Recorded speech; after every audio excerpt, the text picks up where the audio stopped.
Hi everyone out here. I just welcome to Let's Get Didactic. I'm here with our Honorable Mayor Raz J. Baraka, and we're here talking about literacy, which is an important topic. It's a literacy crisis, not just in a city. It's not a city problem. It's really a United States problem. So we're here talking about literacy, all things literacy. And so we thank you so much, Mayor, for being here. And we're excited about your take on the literacy crisis, because also you have this great opportunity because you're an educator. So let's just jump right into the questions. You started an education department during your first administration, and you recently changed and made literacy one of the priorities. Tell me why. Tell us all why. And thank you for coming. I'm trying my best here. Literacy is, to me, the foundation of all learning. So if you can't read, you can't do anything, right? I think all other learning is diminished if your ability to read is just not there.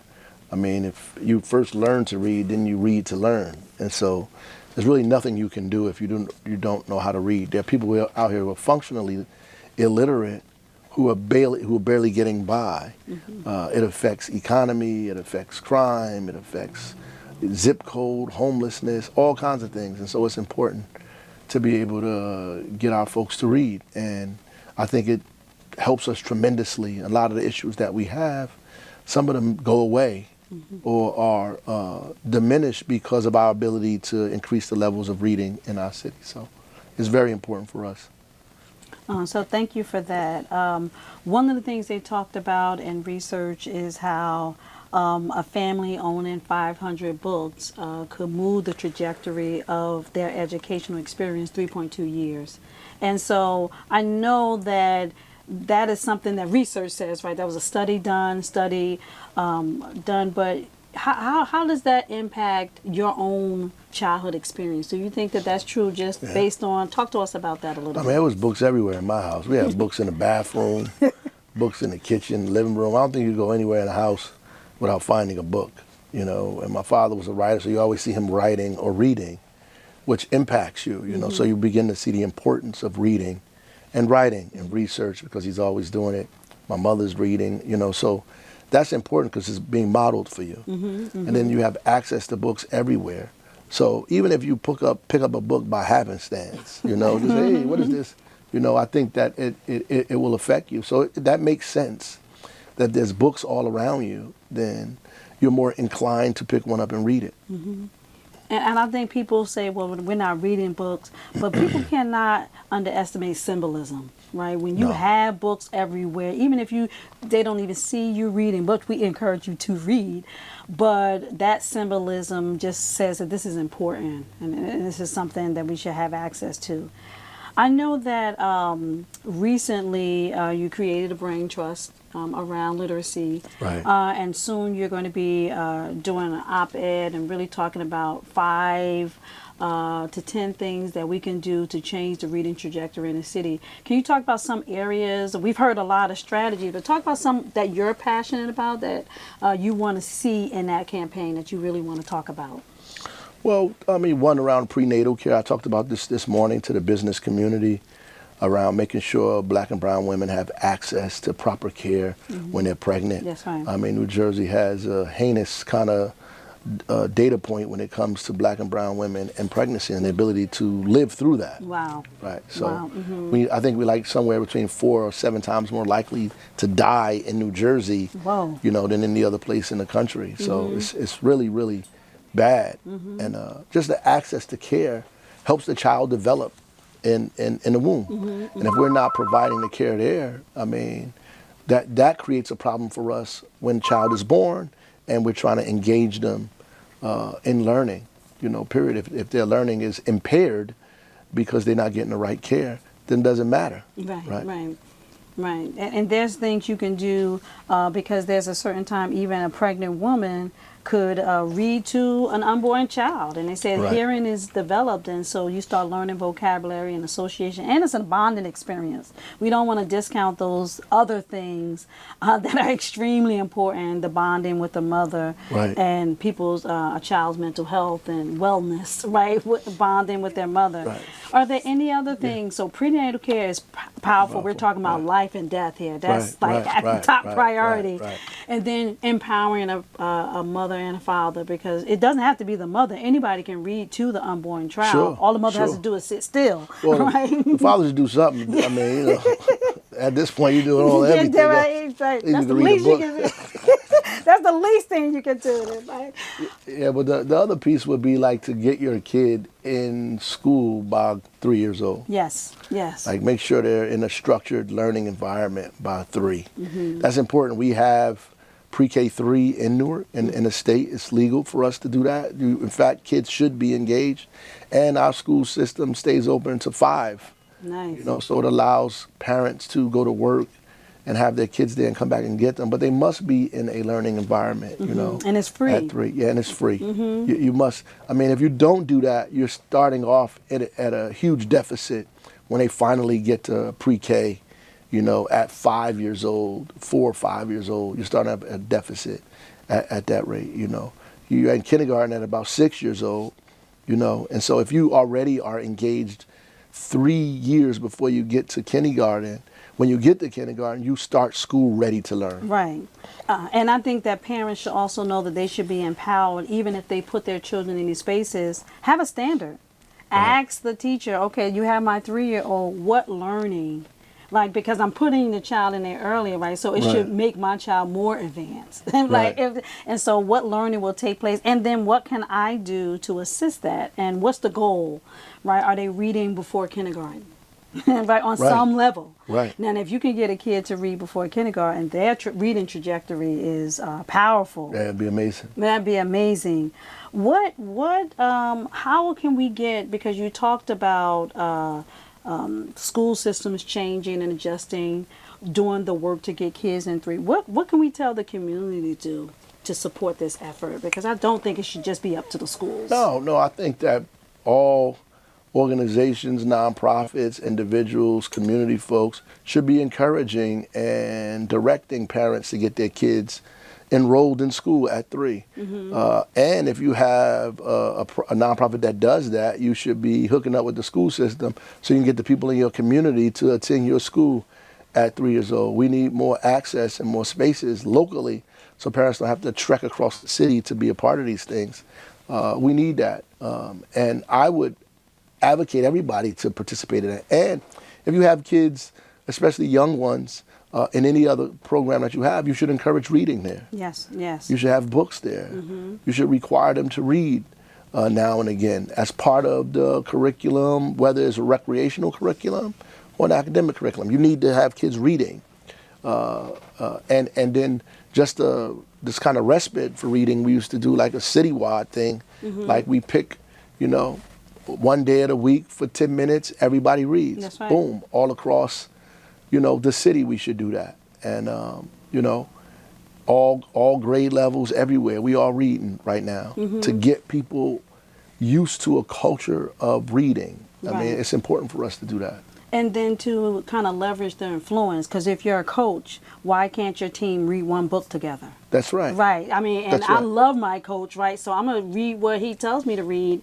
And, you know, so just like really taking advantage of your leveraging your relationships with children. Introduce one book. You don't have to get deep, just one book. And they're all kind of books. Like if you want to do a sports book, you can get, you know, some Kobe Bryant's got a book. Right, you know what I mean? Michael Jordan's got a book. Right. You can get them to read that. Yeah. And then when I tell people in this 500 library, you don't really have to read the entire book. That's our little secret, right? Like if you get a kid to read a chapter that motivates them, empower them, you are participating. Sure. That's powerful. Sure. That's powerful. I just want to ask you one last question, and I thank you so much for all that you do for the city.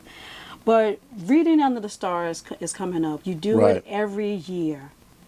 Why do you love it so? And I know the new book this year is You Gotta Meet Mr. Pierce, and it has a Gotta little Meet Mr. barbershop Pierce, feel yeah. to it. It's so cool, right? And so I love that we bring in that community vibe back. But why do you do Reading on the Stars every year? What's your real goal behind that? One is fun, Yes, but yes. two, again, it's right into what we're talking about. Just trying to create a culture of reading. You're the leader of the city. You should be modeling reading, right? You should be like, you want the parents to model reading. You should be modeling reading to the city. People should see you reading. Yes, yes. See you advocating print media and reading, and so that gives us an opportunity to do that, to bring everybody together and see, look at the mayor's reading. Yes. And get little kids to see that so they can think, I need to be reading too. And I love that because it goes beyond that, because the Mayor's Book Club is a profound initiative of hashtag North Reads, which is a powerful literacy coalition of people that get together and decide that we're going to move the needle of literacy. And the Mayor's Book Club, you gotta watch out for the next Mayor's Book Club. Last year we did The Warmth of Other Suns, powerful book. Yeah. So much anticipated, looking forward to the next book. We always know it's powerful. Move over, Oprah, right? We got the Mayor's Book Club. It's just as rich. The books are just as powerful. And we thank you for bringing in your literacy background. And we even thank you even for the Book of Baraka. You know, Right. that was a powerful that can be picked up with Audible. Thank you for just continuously to move the needle. Do you think, can you channel your father and just say, what would he say about this literacy? What can you think your dad, who's just a powerhouse when it comes to the literacy world out there, what do you think he might say about this, if he can add to this discussion? Well, I know he would understand that it's important for us to read, and he would say the noblest function of art is to oppose what is ugly. So at the end of the day, at the basis of that is our ability to read. That's it. Right? Our ability to read. That's it. Yeah. And so. we thank you for his legacy, and I also want to shout out your mom. It was her legacy too. Yeah. And they thought they were going to just impact their children. Well, they were kind of broader than that, but through the platform that you're on, you get to share a new legacy. Right. And that's a legacy of changing the trajectory of reading. That's all we have, folks. And I thank you so much, Mayor, for being here. Yes, sir. And we're excited about how things are going to change based on the work that we're doing. Thank you for the work that you're doing. Very well.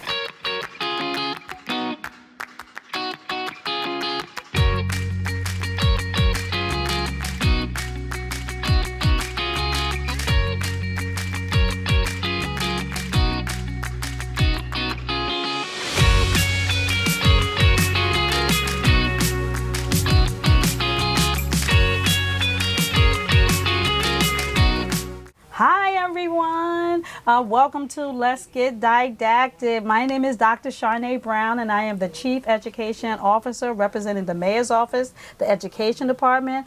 And his normally short name is OCCE, and that stands for the Office of Comprehensive Community Education.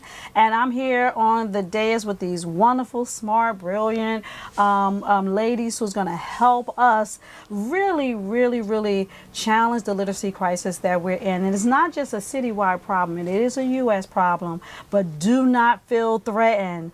We have some real simple entry points to change this narrative of the literacy crisis that we're in. So let's meet these ladies. I am going to start with the director of the library. My name is Ingrid Betancourt, Interim Director of the Newark Public Library. Good afternoon. My name is Sharon Owens, and I'm the branch manager of the Springfield branch. Peace and blessings. I am Patrice, one of the co-owners of Source of Knowledge Bookstore. Good afternoon. My name is Masani Barnwell. I'm one of the co-owners of Source of Knowledge. Good afternoon. My name is Shakana McKnight, and I am an educator of 25 plus years and a reading specialist.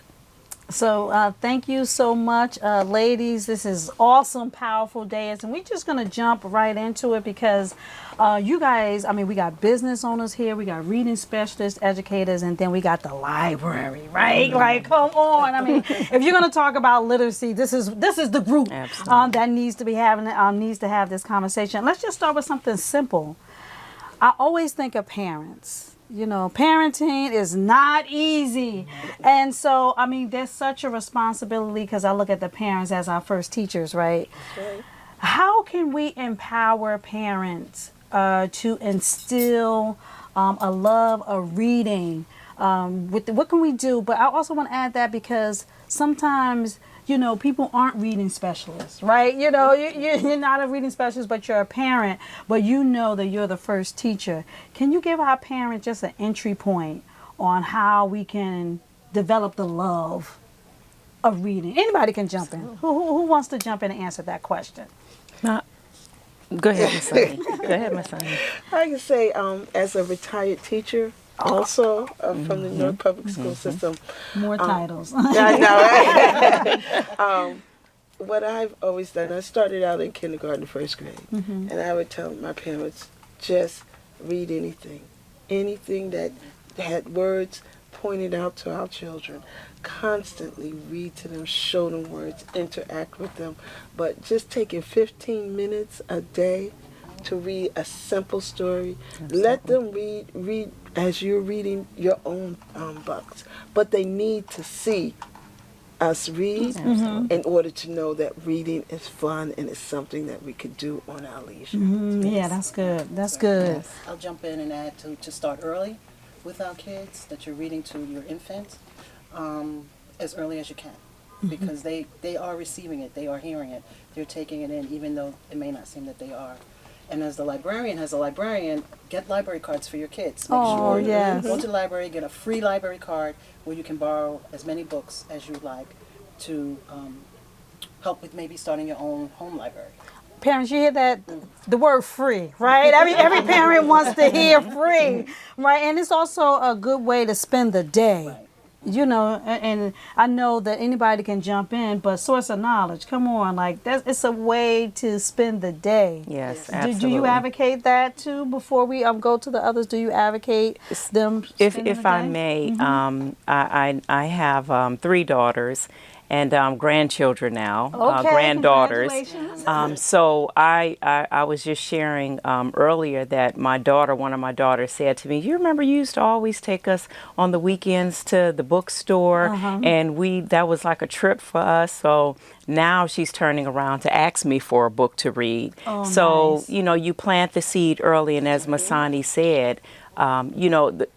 Our parents now everything is technology. Yes. So yes. the children are used to seeing their parents with a phone in their hand and doing this and that, but the children are so smart that now they're doing it with the phone. I would say, as Masani said earlier, let the children see you reading a book as a parent and build a library within your home for your children and for yourself as well, because they mimic what they see. So be a strong model and advocate for reading and let them see you reading as well. Love it. I love And it. if I may add to that, you mentioned that you would take your daughter, frequently, to the bookstore. And I think starting a tradition or starting a kind of a ritual or some kind of, where you say, well, on this day or once a week or Saturdays or whatever, so many times a week we're going to go, for example, to the bookstore or to the library, And with my daughter, when she was young, being a librarian, I would bring her to the library, and then she could, choose which book, she wanted to read, and then she could bring as many of those as she wanted home. And then, and for incentives, I mean, she really loved reading. She really grew to love reading. And as an incentive, I would say, well, then we can go to the bookstore and you can choose your book, and we can bring that book home, and that can be part of your personal library. So that's another way to engage kids. It's like here's a treat. We can go and get your book, or for your birthday, or for if you did all these things, then this is your reward. You get to get a book. And she got a kick out of going there and saying, I want this, and she got into series of books, and she would ask, when's the next one coming out? I love it. It was it's a fun thing. Yes. Anybody want to add to that? I'll add, I think you should make reading fun. It shouldn't feel like a chore. That's right. It should be fun. It should be organic. It should be interactive. Yes. And routine, like you said, Ingrid, is very important. You make sure you set aside a special time when you're reading. Have a special area where they can enjoy reading time. That's right. Or we even have books adult books, let's say for example, stamped, like Yes. Jason Reynolds and Ibram Kendi, and they have it in a child's form Oh, for young adults. So yeah. you can get the adult and right. the child, That's and y'all very have a good idea. conversation Right. about what you just read. I love it. I love it. I mean, and I always like to put in research. I mean, you guys gave some powerful responses.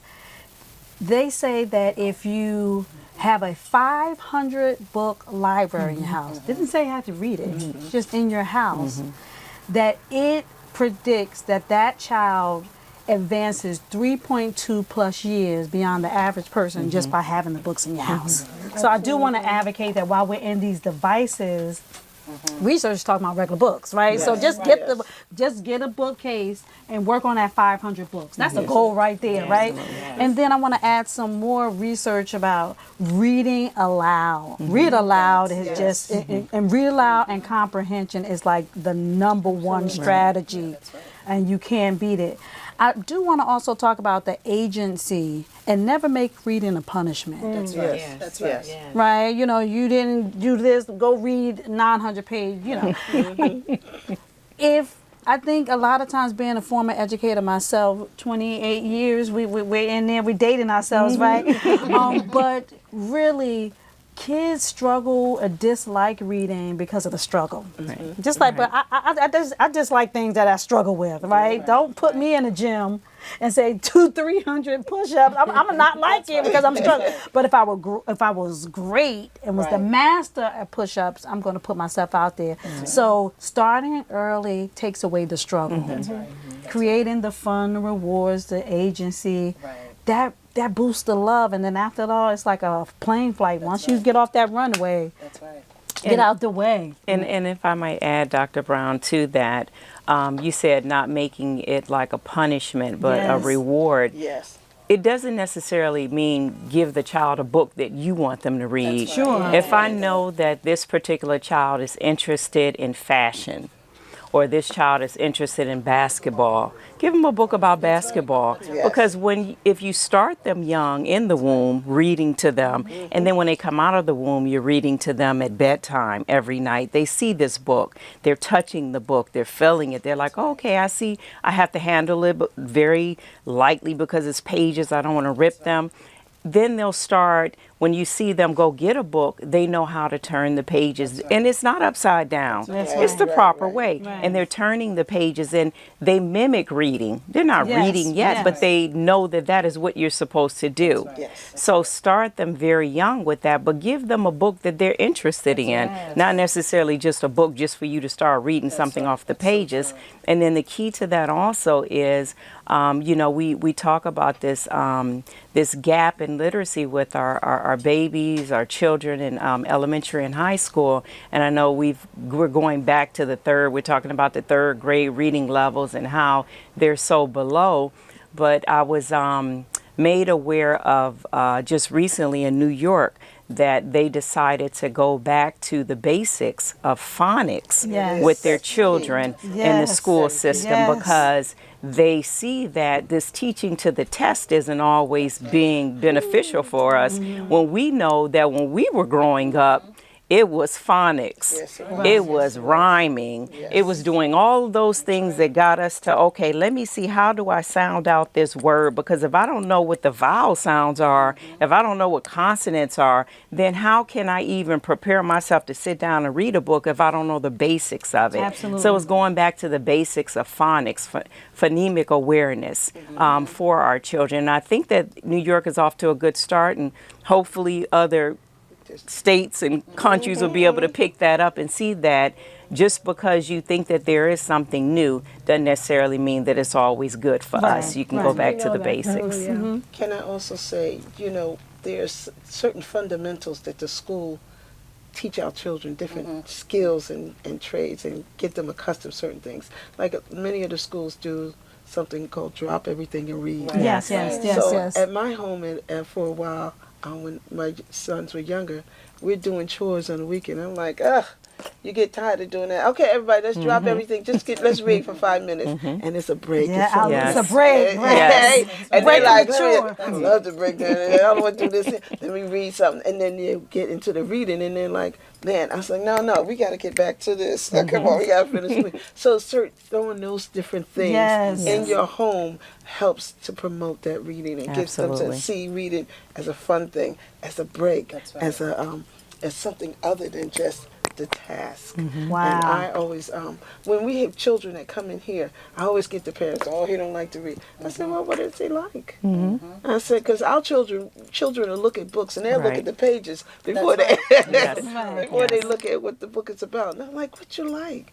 Oh, this is great. You should read this. Right. And then I'm telling them about the book, and they're like, okay, and that's something we need to do. Yes. We always tell our children to read, and then we never talk about what they read. Right. So they just like us. We crave when you read a good book. You want somebody to tell, like, oh my God, did you see that part? Oh my God, you remember? I cried. They also want that same Absolutely. type of feeling, and so we have to learn to give it to them. So when Patrice said, you and your child read that book together. If you and your child don't read that book together, you tell them and their friend to read it together and Yes. talk about it. But to give them so that they have an audience and they feel that reading is important. That's right. coming, and that builds that comprehension. I want to Right. go back to that because, Masani, that is the perfect segue for one of the questions I wanted to ask you guys, right? Because, this is the entry point, parents making it fun. I mean, we're learning from everything that's said, but then we need to get down to strategy, like just real strategy to kind of move the needle. Because sometimes we built the love, we built the foundation, and our literacy scores, we need to move the needle. And so let's talk about strategy, because I think you brought up a really good point, because we're talking about third grade literacy scores, right? And just as a teacher, I did study the test because I wanted to empower my young people that once they sat there, they know they're going to ace this test, right? Because they have all the tools. You mentioned a tool on what questions a parent can ask. Help me with the strategies to really boost. Now we got the love, we instilled the love. Now how can we boost it? And I want to use yours as a first one. Asking these 3 questions. Hey, who are the characters, right? Describe them. Then go back to the book and point out, if you say they are nice, go back to the book and show me a passage where they're nice. You ask that question about any book, you don't even know that you're helping them with NJ Slay, right? Right? Because they have to make a statement and go back in the text and find the best support. Yes. Right? And so I know that to me is a good strategy. So I'm glad that you said that. Can we add to these strategies? What other strategy could we use in order to boost literacy? Something else that I do with the children when they come in, they'll say, "Oh, I don't want to read," or I'll ask them what's the last thing they read, and they said, "Oh, what we read for school?" I said, "Oh, that's school reading." I said, "School reading is never fun." I said, "What you read for yourself?" That's right. What you read? I said, "Don't you know you should read something for yourself?" Yes. I said, "Don't you know that's the open-ended questions?" They ask you, "Where do you relate to this?" And you say, Right. "Wait a minute. Yeah, I remember this relates to this book I read." And I said, now you're bringing more to your open-ended question. yes. You're bringing personal information That's right. that connects. This reminds me of when I read that book and this person did such and such and such. I said, that's why you read. And I said, so it can connect to those boring readings. You give them something really exciting. Text to text, text to self, text to world. Absolutely. That's a strategy, right? A teacher, I mean, you telling a kid that, and I'm like, yay, they just learned that in class, right? And again, because you know, the saying is nothing new under the sun. Every book is connected to something. Come on, add on to these strategies. I would Yes. say also, and Masani just made me think of this, journaling. Yes. Because that's Yes. something that's personal. Yes, right. You don't have to, you can write your own story. Well, many of us don't think, or our children don't think that I can be my own author. I can write a book on my own. So how does that begin? That begins with me putting my thoughts down on paper. That's how somebody came up with their own book. They started with writing it. And so that connects them with the literacy component of your reading, your writing. All of that comes into play as well. So I would say journaling, and start them at a very young age with journaling, just putting down their thoughts on paper. Well, you know, some kids say, "Oh, I don't like to read," and that's because we talked about because they somehow they never encountered reading really young as a fun thing to do. Yes. And so strategies when you have even if it's a toddler or you know a little kid and you're reading to them, you're sitting with them and you're reading. Oh, look at the blue monkey and look at the red monkey. So they're learning colors and they're learning words and language. And then the story goes along and then you say, what do you think is going to happen next?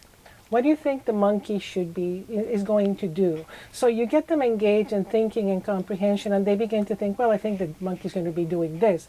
Oh, what would, you know, so you ask them questions about not just reading passively, but getting them engaged in the story, and getting them to come up with their own ideas and what would happen if, you know, so those are really ways to do that. And then I wanted to ask Sharon to talk a little bit about The book dive. some of the wonderful things that you know Right. libraries are doing to get kids really in a kind of in a system or in a way to you know to really start reading in an organized, fun way. Right. Okay. So at Newark Public Library, we have a lot of great reading initiatives Yes. that are all year long. So we have 1,000 books before kindergarten. Yes, I love it. We have 500 books before middle school and 100 books before graduation. So they can participate all year long and they'll get incentives as they're reading their books. We also have a new initiative that we're starting called the Book Dives that we're working with the State Library. Oh, and love it's it. just what Ingrid was just talking about, asking questions, going deeper, finding how much they're comprehending. So right now they're called book kits and we have 3 subjects. It's trains, music, and gardening. I love it. So I'm actually going to start this Saturday to test it out with a family for story time. So I'll share a story about trains, I'll do some extension activities, and then the parents are welcome to take the kid home and go further. Yes. So maybe if we're talking about trains, maybe take them to Penn Station. I love to it. actually see the train. Maybe Right. take them to meet the conductor or something like that. So we're really excited about all the initiatives. We also just kicked off our summer reading program. Yes. And the theme is all together now. So that's at all of our locations where they read 20 minutes a day. The kids, it's actually for adults as well. And they get incentives as they read. So that's a free way to get into reading. It's fun, it's interactive, and the kids love it. It's usually a great program. I love it. I always got to bring in research. I'm sorry. But you talked about critical thinking is prediction. That's Period. You started with the small text, right? And then when they meet the bigger text, what do you think the character, when somebody has to predict what the character will do, Right. you got to have a foundation of stuff that you're basing it on, right? So that's critical thinking. That's higher level, right? So that's above the, hey, just recite to me what just happened. Now I'm like, you know, this character is a little shady, right? Mom, I think that this character, or teacher, I think that this character would do this. Critical thinking skills. And I have to land on cultural relevance. I mean, we're in a book banning culture, right? Which is really scary to me because there's been a movement to put a mirror. They said books should be mirrors and windows, right? It should let you see into things, but also it should reflect back yourself. Having a kid pick and read things that build interest, don't think it's small, because think about it, we're training our children for self-actualization. What are you supposed to become? This person could be an engineer, and it could be about trains. So this love of trains, reading about trains, could lead to this big, important people, high-paying job, right?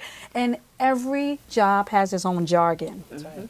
That's vocabulary, right? And syllabication. And maybe we disarm simplification because you're so into dinosaurs or you're Right. so into trains, right? Because learning about dinosaurs, I have my little goddaughter. She's like, no, that's a such and such and such as Rex. I'm like, how many syllables is in that dinosaur? Right, but that's disarming simplification. So I love that themed book bag kind of thing going on. And can they still join? I noticed, I remember the 1,000 books before education, but I hear the 500 books before middle school, 100 before graduation. Can you still join that with NordBeanstack.com? Yes, you can Or still- .org? It's .com. Yes. Oh, you okay, can still join using- NordBeanstack.com. And visit any Newark Public Library branch if you have questions or need help, and we'll gladly get you on to. Or call. Yeah, Or call us, email, or chat, yes, or, yeah, yes. anything. This has been great. We don't have much more time, and this is the last thing we are talking about, reading trajectory. How do we move and change and shift? We need a shift, right? I love everything, but just give me one powerful thing that you think anybody can do. We all can do, because we're all in this together. It's not just the parents' responsibility. It's not just the school's responsibility. Hey, the city, we're here. We're in this, right? We're down for the count. I was gonna say down for whatever, but I didn't want anybody to get any ideas, right? But what can we do to change the reading trajectory? Just a couple of responses, and we're just gonna close out. But you guys have been great. One of the things that we can do, like Source of Knowledge does in the summer, once a month, read and feed, where every child between 0 and 18 get to pick $20 worth of our books for free.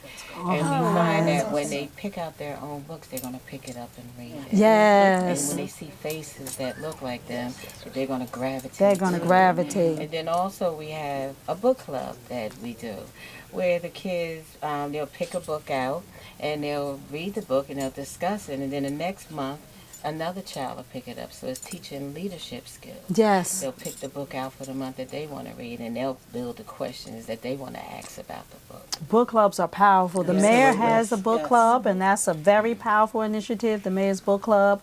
He selects a book, right? It's like the Oprah of Newark, right? So he picks a book, and that whole grade level reads it, and you have to watch some of the footage from our past events. The kids are brilliant, and they're reading rich texts. I mean, rich texts. So it's beautiful that we can get it. You know, we always have play days nowadays. We didn't have play days growing up. But why not a play day be a book club? Wow, that's deep. That's good. That's good. Somebody else jump in with how can we change the reading trajectory? And we're going to close out powerful. Just somebody throw something out to us. You know, I'm just going to say, the libraries are here for the community. Yes, The yes. only reason the libraries exist is to serve the community. So don't hesitate. Come into the library, email, text us, anything, and say, you know, I'm not sure how to get my kid reading. You know, just come in and go talk to the children's librarian at any branch in any neighborhood, and you'll have somebody who will talk to you and will sit with you and work with your child and say, what do you like? What kind of stuff do you like? What's your favorite thing to do? And you know, if we don't have the books, you know, if we don't have these little packets, but just say, hey, I like this, I like that, and show them, you know, what books are exactly, you know, the theme that they like to do. Start by doing that. It's free. It's open to the public. They're all the time. That's why they use the big bucks. I was just real quick. I was thinking, and I don't even know if this is something that is already in place, but I was thinking about a mobile library to go into the communities where you may, you know, you have all these different dynamics right now. You may have a mother who would love to take their child to the library, but they might have to work a 9 to 5 and then a second job on top of that, so they don't have the opportunity to do that. Or maybe the library isn't within walking distance, it's safe for that child to go to. So if there was a mobile library, it would be able to go stationary to this particular area and then this area, and then we can let them know that citywide, look out for whatever it's called, the mobile library. It's Working okay on that. That's okay on wheels. Okay, so okay, see, great minds. There you go. Let me know about it. And- Pull up to the shop, ice cream shop. And I was going to add on to that also is what I feel like we need to bring sometimes the books to the children. Where are they? In the barbershops, in the Absolutely. beauty shops. Oh, yes. Absolutely. And that's A book what we've exchange. been. Yes, Yes. we've been trying Yes. to. We've been reaching out to various salons and barbershops so that they'll know. I want you to get some books so that when they sit in your chair, they have to I either love read the it. book, Absolutely. hold the book, touch the book, look at the book, Absolutely. and eventually Right. they're going to actually be reading as you exchange dialogue with the children that are in the chair, because they're there. So let's have them read, not make them read, but make them want Right. to read. Right. Because we sit in the salons and when we're waiting, We're reading. Read pick up a something. magazine. That's very true. This is great. I mean, I just want to throw some things out there. I just want to remind people, join the NorkBeanstack.com and sign up for the 1,000 Books Before Kindergarten. And just want to let you know, the 1,000 Books Before Kindergarten, you can repeat some books, right? You know, yes, kids like the same book, right? So Absolutely. you read it every night, you can log it down. So trust me, young people love that time with you and their faces reading to them. Join the library. I remember the library used to be a really safe place, right? Get a free card, right? And pay attention to all the community events. Come to the Source of Knowledge. It's a Yes, cool yes. place. That's where we are today. Look how cool. It smells great in here, right?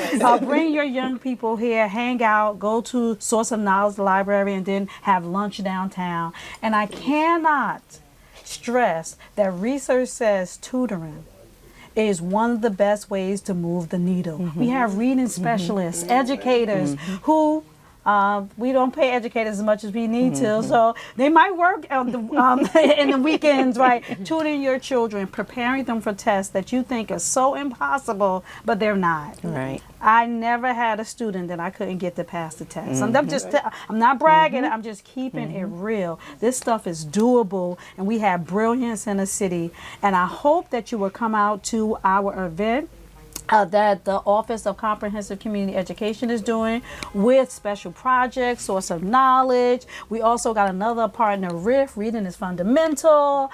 We're going to be in Ivy Hill Park on August 9th at 4 p.m. We're giving out books so you can build that 500 book home library, okay? Let's move the needle. Let's change the trajectory. Parents, I know we got a lot of stuff to do, but this is accessible. We can do this. Educators, we know we're putting a burden, but we're here saying we're standing with you. Yes, And we're going to make this happen. We're changing literacy day by day with the brilliance that was shared here today. Ladies, can I say thank you? Thank you. Thank you, You are Dr. so Brown. powerful, and I'm so excited. And we're going to get you back. Thank you for coming on Let's Get Didactic from the Education Department. And I'm excited. So we Yes. Keep sending us information. We're going to try to help you get it out there. Okay. Come on, let's just wave to our wonderful people. Bye. Love you guys. Woo.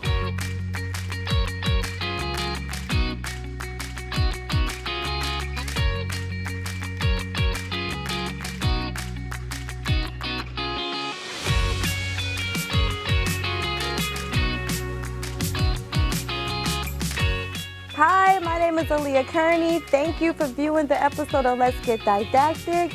I hope you tune in for more episodes from the Office of Comprehensive Community Education. We have Reading Under the Stars August 9th. I hope to see you there at Ivy Hill Park at 4 p.m.